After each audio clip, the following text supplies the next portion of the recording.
जय हिंद दोस्तों, जय हिंद बच्चों। स्माइल सेट कक्षा 12 भूगोल के 16वें पेपर में आपका स्वागत। आज हम उसका सॉल्यूशन करने जा रहे हैं। दिन में आपने पेपर कर लिया, उम्मीद करता हूँ हर बार की तरह आपका पेपर अच्छा हुआ होगा।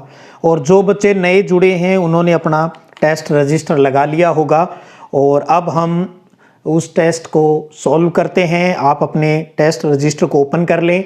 आज के पेपर में कुल 17 प्रश्न थे। 16 प्रश्न आपके एक एक नंबर के और 17वां प्रश्न बड़े प्रश्न के रूप में 4 नंबर का प्रश्न था। हालांकि उसमें भी 4 प्रश्नों के जवाब ही आपको देने हैं। और नववर्ष आपके लिए नई खुशियां लेकर आई। इसी उम्मीद के साथ एक और महत्वपूर्ण सूचना मैं आपको देना चाहूँगा। आप बच्चों के एक तो प्रैक्टिकल को लेकर प्रश्न है कुछ, और कुछ बच्चों को अभी भी सिलेबस को लेकर, उसके पैटर्न को लेकर समस्या है। तो आज आप अच्छे से नोट कर लें। हम मंगलवार को और बुधवार को 2 महत्वपूर्ण मुद्दों पर बात करेंगे। एक वही सुबह की 11 बजे की क्लास जो अपनी रहती है उसी में। 1-3 तो हम बात करेंगे कक्षा 12 भूगोल के प्रैक्टिकल विषय के ऊपर। पूरी बात, क्या चीज़ हट गई, क्या जुड़ गई, किस प्रकार का पैटर्न रहेगा, आपको आपका वर्कबुक कैसे कंप्लीट करना है, यानी बोर्ड के अंदर जो प्रैक्टिकल परीक्षा होती है उसके संदर्भ से जुड़ी हुई जो सारी बातें हैं वो डिटेल में अपने बात करेंगे। और दूसरा, आपके बहुत से प्रश्न जो सिलेबस को लेकर, जो हटाए गए पार्ट्स को लेकर कुछ को अभी भी कंफ्यूजन है, और या आज के वीडियो सेशन में आप परीक्षा संबंधी, आपके सिलेबस संबंधी, प्रैक्टिकल संबंधी जो भी कोई जिज्ञासा है तो वो आज प्रश्नों के रूप में इसमें डाल दीजिएगा। हाँ, आपको आपका रिजल्ट तो लिखना ही लिखना है इसमें, अपने स्कूल का नाम देते हुए अपना अंक भी बताने हैं, और साथ में आप अपनी जो क्यूरीज है, कुछ मुझसे जानना चाहते हो, वो भी आप इसमें आज के वीडियो सेशन में डाल दीजिएगा। मैं सभी कमेंट है वो अच्छे से पढ़ लूँगा और उसी के आधार पर मैं आपका जो अगला वीडियो सेशन है, आपके सवाल मेरा जवाब वो भी। तो मंगलवार और बुधवार आपके लिए 100% बहुत ही ज्ञानवर्धक होने जा रहे हैं। तो आपको नाउम्मीद नहीं करूँगा। आप आज के वीडियो सेशन जो पेपर वाला था उसमें ये पूछा भी था बच्चों ने, सर भी इन मुद्दों पर आप का जो व्यू है वो बताइए। तो मैं यही कहूँगा, मंगलवार और बुधवार एक दिन का इंतज़ार कीजिए, आपके सभी प्रश्नों के जवाब है वो शायद उसमें आपको मिल जाएंगे। तो पेपर को शुरू कर लेते हैं। अब करें तो देखिए, पहला प्रश्न है कि राजस्थान में सतही जल संसाधन क्यों महत्वपूर्ण है। बोर्ड परीक्षा में इस अध्याय में सबसे ज्यादा बार पूछा जाने वाला यह प्रश्न है, और हो सकता है इस साल भी आपको बोर्ड परीक्षा में यह प्रश्न मिल जाए भी। राजस्थान में सतही जल संसाधन क्यों महत्वपूर्ण है। 1 नंबर का प्रश्न है। एक प्यारा सा आंसर मैंने यहां पर लिखा है, तो आप उसी तरीके से लिखिएगा। सतही जल संसाधन के स्रोत जैसे नदियां, झीलें, तालाब आदि प्राकृतिक स्रोत हैं। इनसे नहरें निकालकर इनके जल का व्यापक क्षेत्रों में, यानी बड़े क्षेत्रों में, जैसे सिंचाई, पेयजल आदि में उपयोग किया जाता है। इसलिए राजस्थान में सतही जल संसाधन महत्वपूर्ण है। इस प्रकार से आपको इसका प्यारा सा आंसर देना है। यह बहुत इंपॉर्टेंट रहता है बोर्ड परीक्षा में यह प्रश्न। मूल बात अगर कहूं अब बच्चों की, आपके ये हो सकता है जांचने में, सर इसमें मैंने थोड़ा ये लिखा। एक चीज समझ लीजिएगा, एक लाइन इसका सार है, वो है भी नदी, नहरें, झील, तालाब जो भी आपने लिखा, इनसे नहरें निकालकर सिंचाई या पेयजल में काम में लेना। भी प्राकृत जो सतही जल संसाधन है, नहरें निकलने वाली बात उसके अंदर आनी चाहिए। नहरें निकालकर काम में लेना पानी को, ये चीज आ जानी चाहिए। ये इसका सही एक आदर्श उत्तर है। और अब आप कॉपी जांच रहे हो तो किस तरीके से टीचर कॉपी जांचते समय ध्यान देता है भी मूल क्या है। भी सतही जल संसाधनों से नहरें निकालकर चाहे खेती में काम में ले, चाहे पीने के पानी में ले, तो मूल बात क्या है भी नहरें निकालने वाली बात है वो आपके आंसर में आनी चाहिए, तभी आपको नंबर है वो पूरा है वो मिलेगा। तो 1 नंबर का था। इस तरीके से आप जांचते हुए 1 नंबर अपने आप को दीजिए। दूसरा है कि जल संचयन और संरक्षण की किन्हीं दो परंपरागत विधियों के नाम लिखिए। दो ही पूछे हैं, आपके तो अच्छे से याद होगा, यहां भी मैंने लिखे हैं, जोहड़, तालाब, खड़ीन, टांका, कुई, नाड़ी, इस प्रकार से बहुत से, इनमें से कोई दो आपको लिखने हैं। हेडिंग बनाओगे पहले आप इसमें क्या लिखोगे, जल संचयन और संरक्षण की परंपरागत विधियां, ये लिख के अंडरलाइन करोगे, फिर इनमें से कोई दो नाम आप लिखोगे। ठीक है। तीसरा, राजस्थान का कौन सा जिला नहर सिंचाई में पहला स्थान रखता है, यानी नहरी सिंचाई सबसे ज्यादा कहां होती है, तो आप उत्तर इस प्रकार लिखेंगे। और इस भविष्य में अगर आपने नहीं लिखा है तो भविष्य में इस प्रकार से लिखना है। अभी तो अगर इस प्रश्न का उत्तर श्री गंगानगर है या गंगानगर भी लिख दिया तो भी सही है। सही आंसर लिखने का तरीका यही है, राजस्थान का श्री गंगानगर जिला नहरी सिंचाई में प्रथम स्थान है वो रखता है, यानी सबसे ज्यादा नहरों से सिंचाई है वो राजस्थान में गंगानगर डिस्ट्रिक्ट में होती है। चौथा प्रश्न है कि राजस्थान की सबसे बड़ी पेयजल योजना का नाम क्या है, तो राजस्थान की सबसे बड़ी पेयजल योजना का नाम है बिशलपुर परियोजना। बिशलपुर परियोजना या बिशलपुर पेयजल परियोजना है, बिशलपुर वाली टोंक में जो है, ये इसका सही आंसर है। इसी हिसाब से आपको एक एक नंबर के हिसाब से नंबर देते जाने हैं और लास्ट में आपको टोटल करके और इसी वीडियो के कमेंट बॉक्स में आपको उसका जवाब देना है। फिर है फीडर किसे कहते हैं, तो पहले हेडिंग बनाओगे फीडर, फिर लिखोगे किसी नहर का ऐसा हिस्सा जहां से पानी का उपयोग नहीं किया जाता है उसे फीडर कहते हैं। छठा प्रश्न है कि इंदिरा गांधी नहर का उद्गम स्थल और अंतिम छोर, तो इंदिरा गांधी नहर का पहले आप लिखेंगे उद्गम हरिके बैराज और अंतिम छोर है वो गडरा रोड बाड़मेर तक। तो हरिके बैराज से इसका उद्गम स्थल है और अंतिम छोर है वो गडरा रोड है, ध्यान दीजिए। मोहनगढ़ तक ये मुख्य नहर है और अंतिम छोर है वो गडरा रोड माना गया है।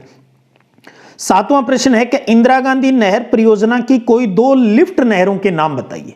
हमने 8 लिफ्ट नहरें पढ़ी है, उनमें से कोई भी दो आप लिख दीजिए। जैसे मैंने यहां लिखा है चौधरी कुंभाराम आर्य लिफ्ट नहर या कंवर सेन लिफ्ट नहर, ये लिफ्ट नहरों के नए नाम हैं। आप चाहे पुराने वाले नाम भी लिख सकते हो, कोशिश तो ये करो भी आपको दोनों पता हो, और नए तो याद रखने ही रखने। अगर किसी बच्चे ने जैसे गंदेली सावा लिफ्ट नहर लिख दिया तो वो भी सही है, या बीकानेर लूणकणसर लिफ्ट नहर लिख दिया वो भी सही है, क्योंकि वो जगहों के नाम पर जो बने हुए हैं ना लिफ्ट नहरों के नाम, वो पुराने नाम है। आजकल उनके नाम है वो जो आगे आपके लिखे हुए हैं, जो मैंने बताए भी हैं, जैसे चौधरी कुंभाराम आर्य लिफ्ट नहर, कंवर सेन लिफ्ट नहर, पन्नालाल बारूपाल लिफ्ट नहर हो गया, वीर तेजा जी, करणी जी वाला, जय नारायण जी वाला, जंबेश्वर भगवान के नाम पर। तो ये इनमें से कोई जो 8 में से कोई दो आपको इस प्रश्न में लिखनी है। आधे आधे नंबर के हिसाब से है तो चेक कर लीजिए, नंबर दीजिए। आगे बढ़ते हैं। 8वां प्रश्न है कि माही बजाज सागर परियोजना किन दो राज्यों की संयुक्त परियोजना है, तो आप लिखेंगे राजस्थान और गुजरात की संयुक्त परियोजना है।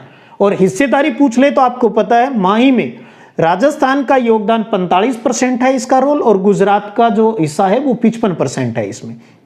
इसमें तो यहां राज्यों के नाम ही पूछे हैं, लेकिन आपको तो हमें तो अच्छे से डीप तैयारी करनी है। 9वां प्रश्न है कि जलमणि कार्यक्रम क्या है, बहुत अच्छा प्रश्न है, स्कूलों से जुड़ा हुआ है।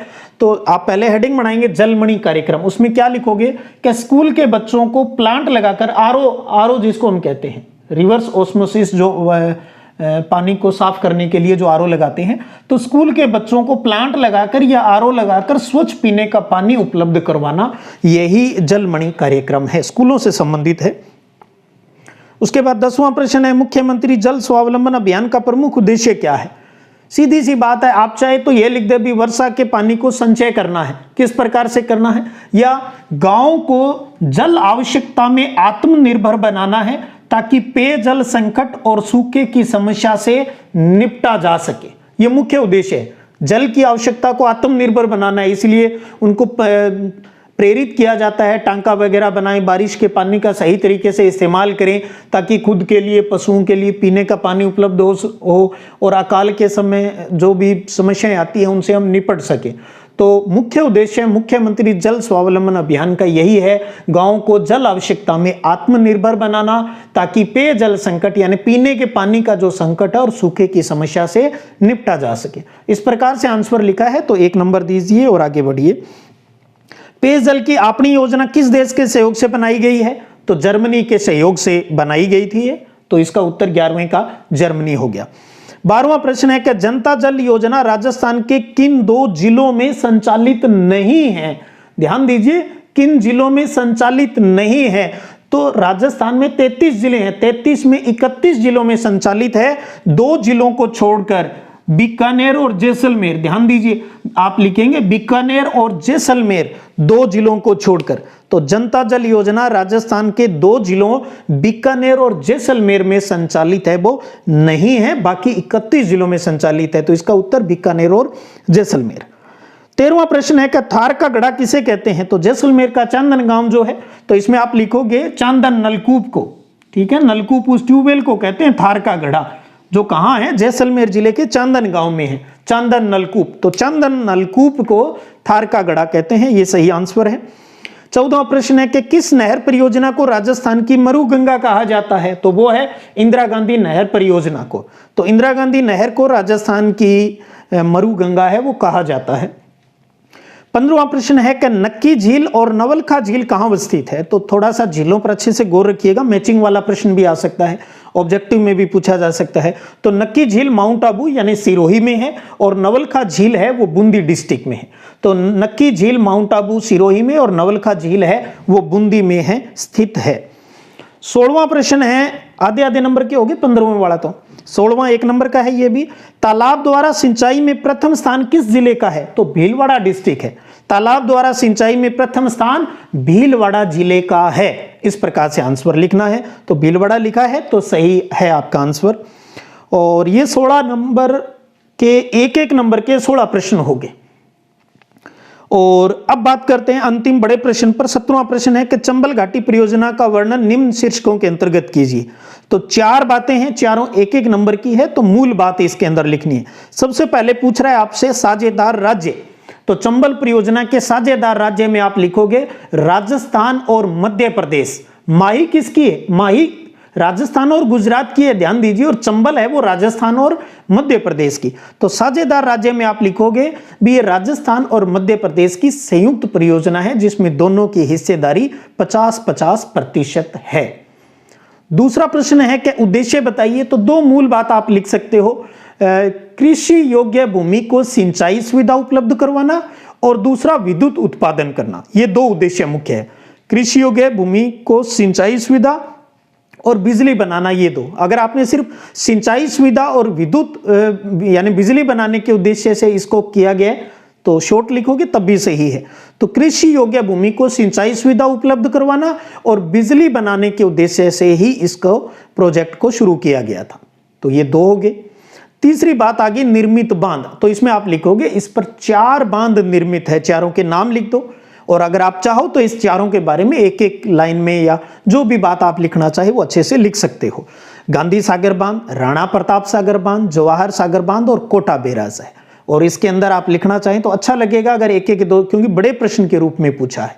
तो आप चारों बांध के नाम लिखो। आप डायग्राम बनाकर भी शो कर सकते हो, राजस्थान का मानचित्र बनाकर, या और कुछ नहीं कर सकते तो आप इस प्रकार से लाइन खींचकर उसके बीच में लिख देना चंबल परियोजना, या साइड में फिर गांधी सागर बांध, राणा प्रताप सागर बांध, जवाहर सागर बांध और कोटा बैराज, इनके नाम लिख देना आगे।